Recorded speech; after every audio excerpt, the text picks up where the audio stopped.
Dive into English. Mastering continuous infinitives. Hello everyone, and welcome to our new video. Today, we're going to explore a fascinating aspect of English grammar, the continuous infinitives. Continuous infinitives, like to be eating, to be writing, etc., are a vital part of mastering English fluency. Let's dive into it.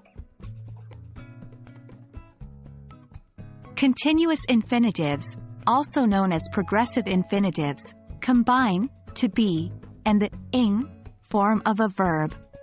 For example, to be reading, to be playing, and so forth.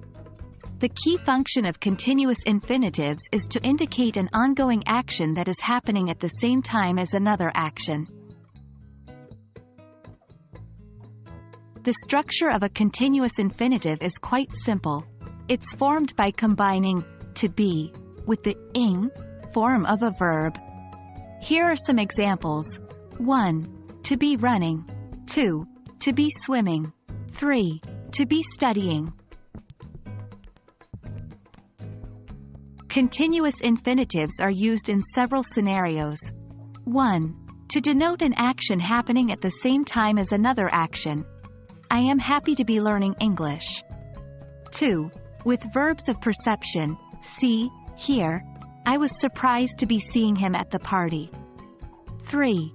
To express future plans or arrangements. She is excited to be starting her new job next week.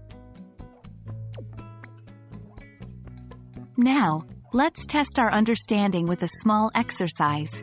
Try to convert the following simple infinitives into continuous infinitives. 1. To read to. 2. To swim to. 3. To dance to. We hope that this video has helped you understand continuous infinitives a bit better. Remember, English is a journey, and every step brings you closer to fluency.